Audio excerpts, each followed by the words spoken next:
ডিপ্রেশনে ভুগছেন, পেরেশানিতে আছেন, খুব বেশি দুশ্চিন্তায় আছেন, কোনো কিছু ভালো লাগছে না, আল্লাহর সাথে একটু কথা বলেন।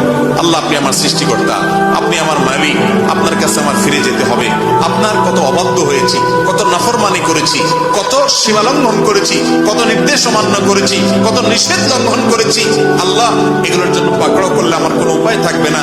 মালিক, এখনো নাকের ডগা নিঃশ্বাস আছে, এখনো ক্ষমা চাওয়ার সুযোগ আছে, আপনি ক্ষমা চাইলে ক্ষমা করে দেন। আমি তওবা করছি, আর কখনো নির্লজ্জ কাজ করব না, আপনার নাফরমানি করব না। আপনি আমার অমুক পাপটা মাফ করে দেন, তমুক পাপটা মাফ করে দেন, আমাকে পাপ থেকে বাঁচায় রাখেন। আল্লাহ, আপনি আমাকে হেফাজত করেন, আপনি হেফাজত না করলে আমি নিজে নিজে বাঁচতে পারবো না। মালিক, আপনি রহম করেন। আল্লাহর সাথে একটু কথা বলেন।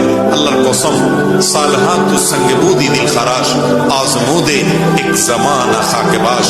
পাথর হয়ে বহুদিন ছিলেন ভাই, একটু আল্লাহর সাথে কথা বলেন, চোখের পানি ফেলেন, দোয়া করেন। বিশেষ করে ভোর রাতের দোয়া, ভোর রাতের দোয়া, এটা গুলি মিস হলে মিস পাই না।